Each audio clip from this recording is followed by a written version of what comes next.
I was a liar. When I was in the second grade, I stole an arrowhead, and then I lied about it. The teacher lined us all up in a row and went one by one from person to person to ask if they had taken it. A little girl had brought an arrowhead collection to school from her daddy for show and tell time, and that's when I saw my opportunity to have this precious arrowhead. I just loved it. I fell in love with it. I was enamored with this arrowhead.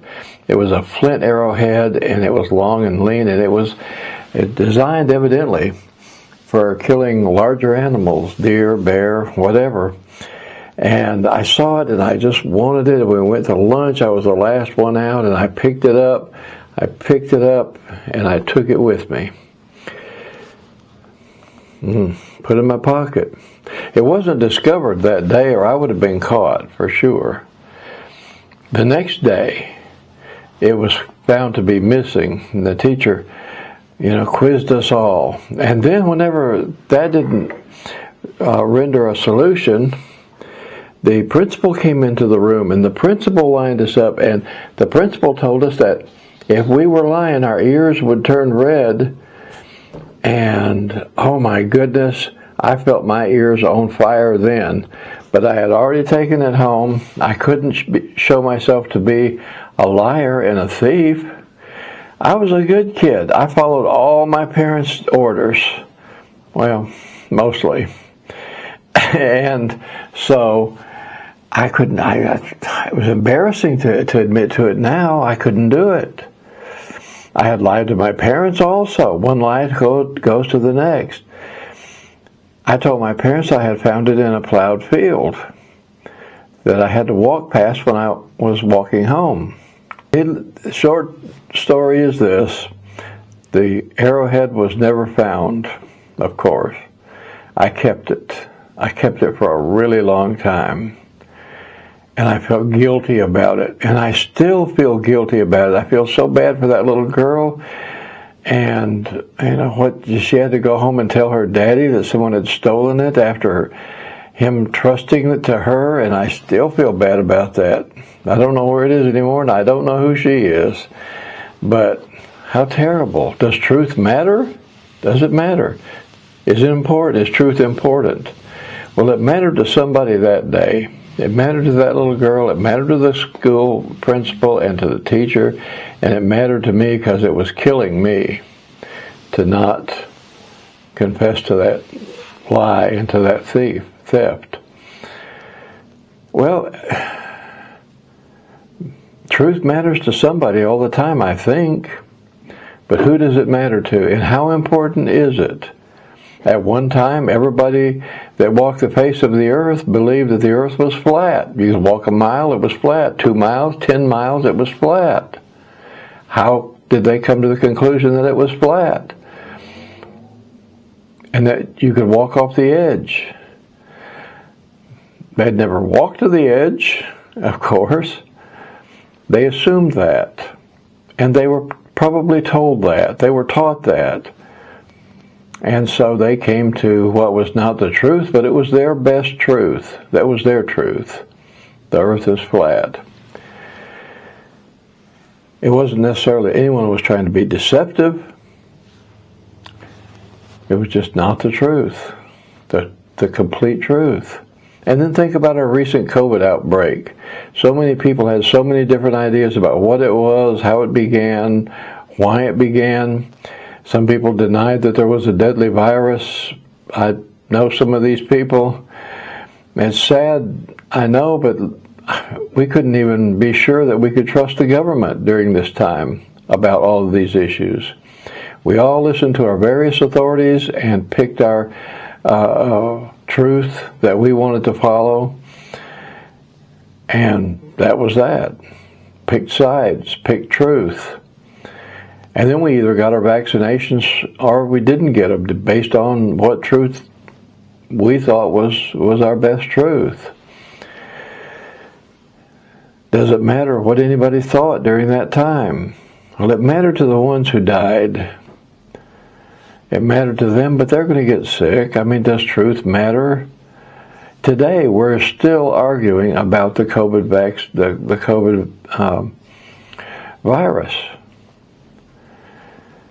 But many people really just don't care about the truth, really. Now these are the folks that I want to challenge today. Some people will hold to whatever it is that's in their head. It doesn't matter if it's truth or if it's not truth. They just don't want to know that. They don't care to know the truth. It's not important to them. They live in their daily life. They're going on. They're based upon their truth, and that's all that matters. But some people don't want to know the truth, and if they tell you they do, then don't believe them because they're not telling the truth. Most people are not even open to hearing an idea that is different from their own idea. They're certainly not interested in searching for ultimate truth. So seriously, people, I think, a lot of times just don't want to know the truth. They want something. What do they want? They want for us to tell them that what they already believe is the truth. They want confirmation that they already have truth. How absurd is that? Not interested in truth, just tell me that I possess truth. Don't confuse them with facts. You're just going to upset them and maybe worse. Now, let me say this. I am not trying to persuade anyone to believe any particular truth. I am not attempting to change anybody. I just want people, and I'm challenging people to think about what they accept as truth. And it may not always be the truth that you think it is. I want for us all to be challenged to chase truth, to discover truth for ourselves. I spent 33 years as a pastor trying to persuade people that what I understood and what I believed was the truth. And now as a retired clergy, I am hoping to challenge some of these same folks and all of us to really search to find what is honestly the truth. So, how do we come to believe what we believe? How do we arrive at our beliefs? Well, our families play a huge role in determining what we're going to believe. They tell us what to believe. They tell us what the truth is, according to them. And sometimes we hold to these thoughts and ideas all the way through our life. Then there's religion. Religion is a huge culprit when it comes to discouraging us from actually searching truth, because it wants to tell us what its truth is. That particular religion wants to tell us what their particular truth is, or their sect, or their denomination, or whatever. Religious institutions ask of us to believe, even demand of us to follow their truth. And I might admit that a lot of times with the ultimate effect, I'm not saying always the intention, but the ultimate effect of controlling us. Science. I would ask the same thing of science. Don't just stop with a theory, but continue to hammer against that theory and find new truth. Take a risk to go against your colleagues. And so many scientists do that. But sometimes science gets lazy and we get stuck on a Big Bang theory, for instance, which is now being rethought. It may not be the way things began. So anyway, we believe what we believe because we were told to believe it. We have been programmed to believe it, and I just say programmed, or brainwashed for that matter. There's a lot of truth in that. We've been taught to think in a particular way, to process information in a particular way. We've been programmed by society, religion, family, education, government, programmed.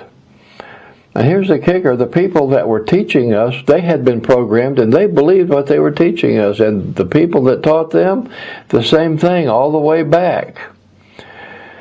They were all programmed.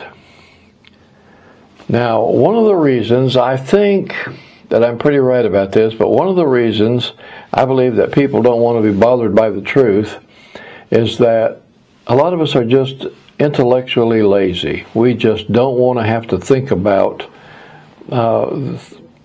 truth. Don't want to have to think of these things through deeply. Just tell us what to believe. And I've noticed that a lot of religions, the religions that tell people what to believe, they're really flagrant and blatant about it. They tell people what to believe. These particular religions grow. It's amazing. Tell people what to believe, and they're going to believe it. They want to be told what to believe. They don't want to have to think about it.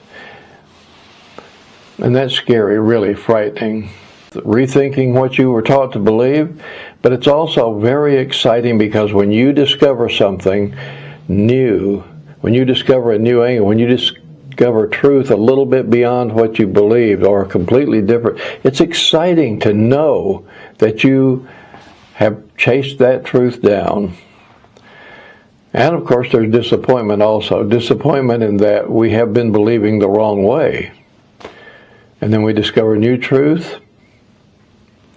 When we do, we should put that up for scrutiny. That has to be challenged also. Always, forever, the truth challenged. There's no just sitting back and quit thinking. And so that's why I refer to it as chasing truth. Chasing truth. Chase it down. Sometimes it feels like we got a hold of it, but then it slips right through our fingers. Close. And then we end up with what? We end up with our best truth. Our best truth. And that's good enough for the moment. Our best truth. We don't stop processing truth.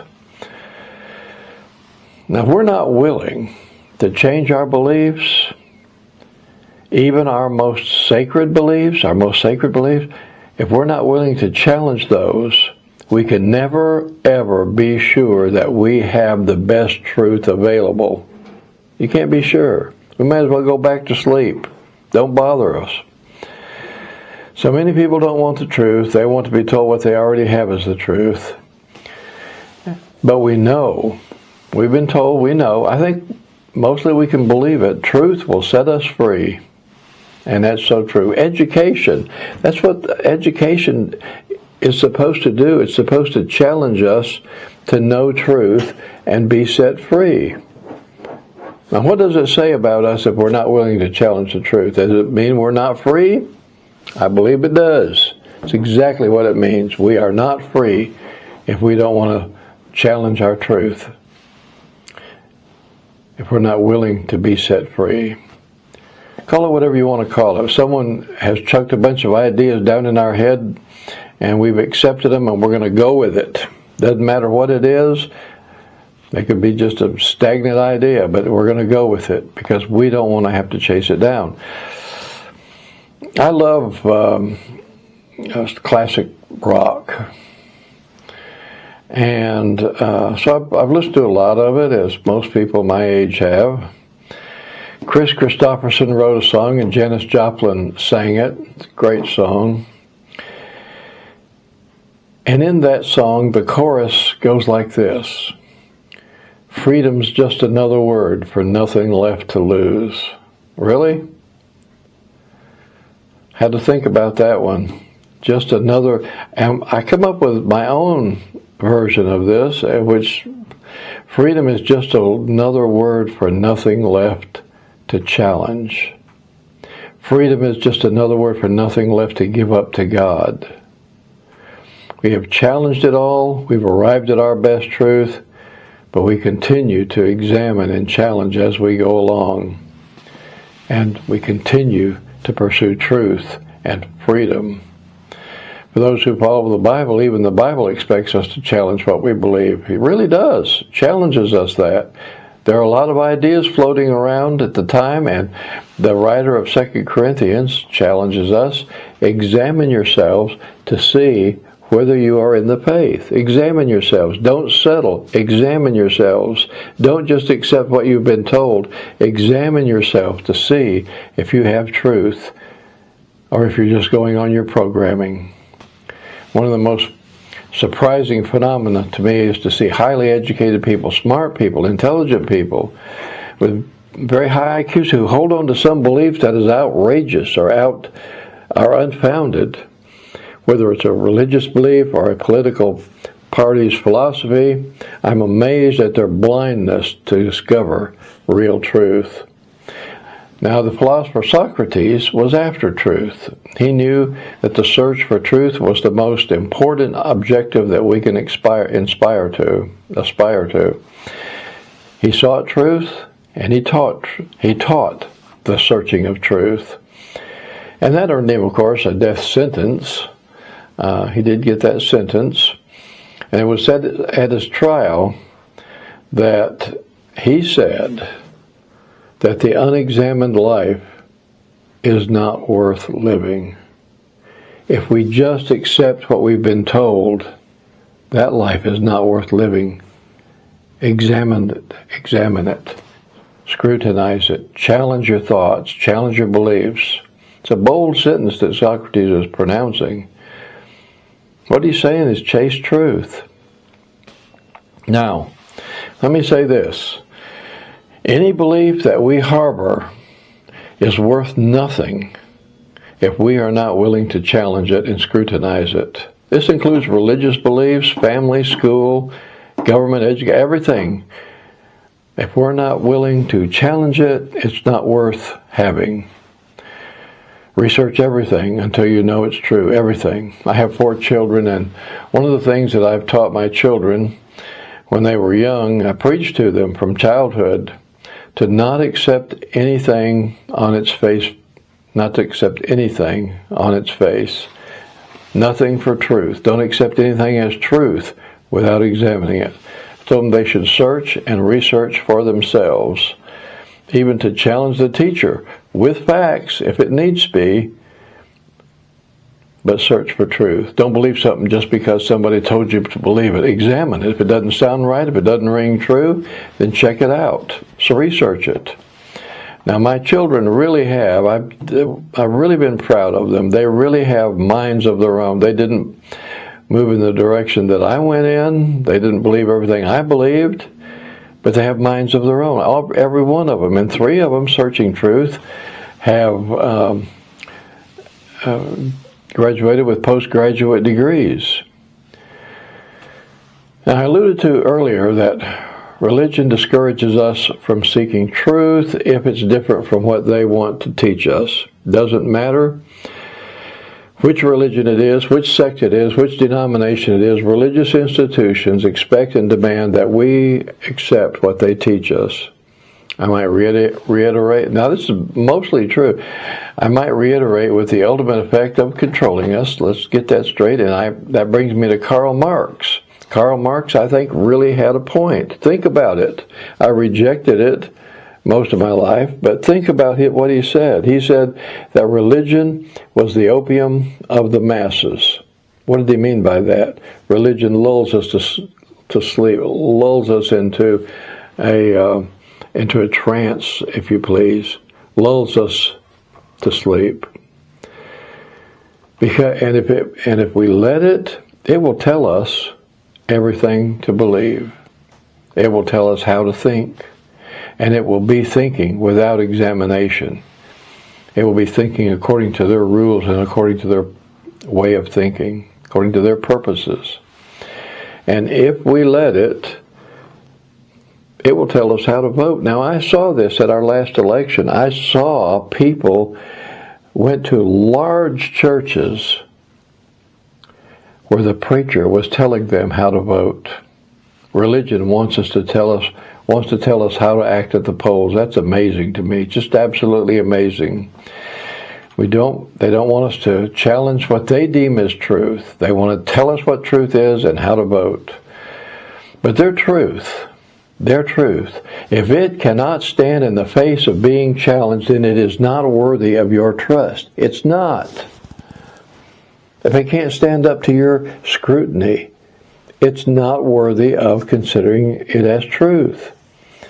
There have been many instances in which religion has gone against fact, against science, against truth.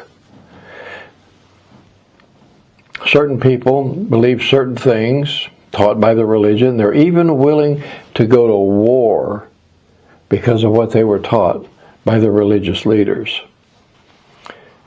Just because, friends, just because someone taught them to believe it. Consider the Crusades.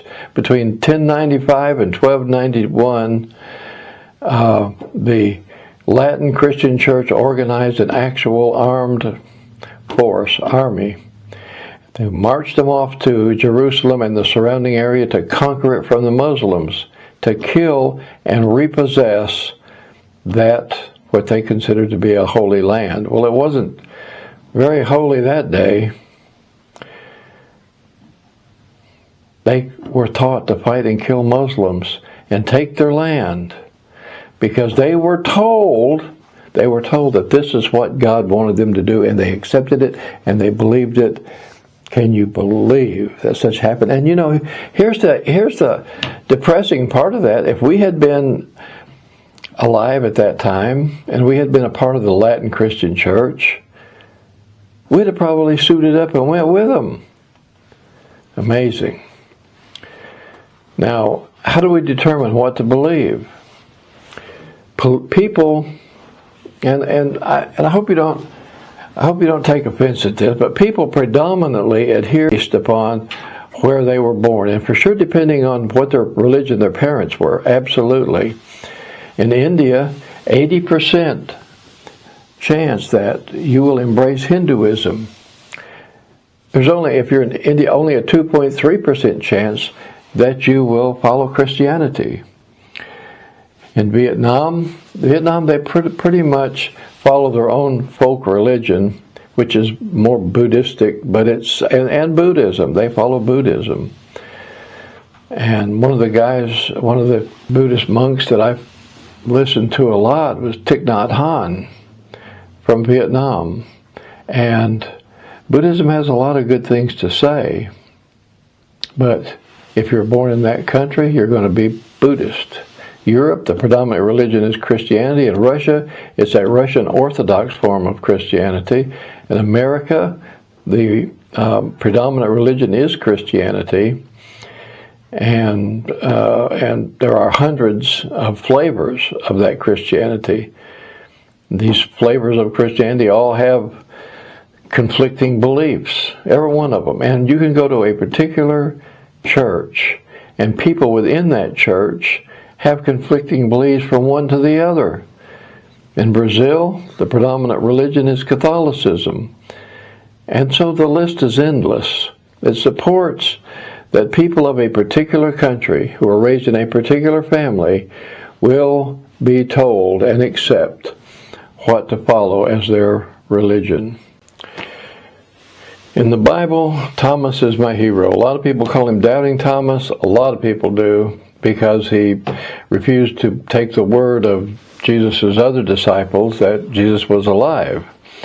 I call him Practical Thomas. He challenged what he was told. He was told Jesus, who had died on the cross and had been put in the tomb and sealed, a sealed tomb, that he had been resurrected from the dead. And Thomas says, no, I understand death. I understand the tomb. No, Jesus is not alive. I won't believe that until I put my fingers in his nail-printed hands and my hand in his side. He just couldn't accept it. He had challenged it. He challenged what they told him. And then one day, they were all in a room together, and Jesus comes into the room. And Thomas sees him. I mean, it is him. It is Jesus himself. And he just falls down and says, my Lord and my God. Okay, if you're going to have an experience with Jesus Christ, make it that kind of an experience. I don't believe what people tell me just because they say it's the truth. I don't believe that even the Bible just because I'm told that that's the truth. I want to have a personal experience with the risen Christ. We'll talk about that at another time. But Thomas, he came to chase down truth. He challenged the word of his colleagues. It's always good to search and to chase truth. You can't go wrong chasing truth. So does truth matter? And if it does, to whom? Truth always matters to somebody. And I want to say this in closing, that there is no integrity without the honest pursuit of truth. There's no integrity.